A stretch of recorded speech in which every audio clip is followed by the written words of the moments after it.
కత్తితో చేకోసుకున్నవాడివి, అదే కత్తితో నా పేక్కోవడం నీకు ఒక లెక్క? నువ్వంటే భయంతోనే నీ దగ్గరికి వచ్చిందన్నా.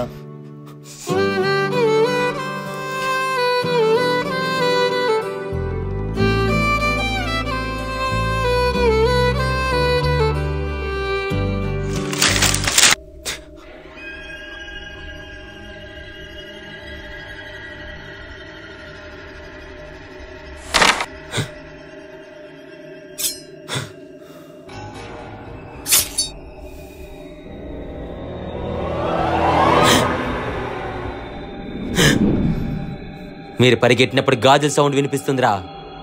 మీరు మగాళ్ళైతే ముందుకు రండి బే, నేను ఇక్కడే పడుకుంటా. ఈ శివనాన్ని చంపాలంటే మగాళ్ళైతే సరిపోదురా, మొండోళ్ళు అయి ఉండాలా.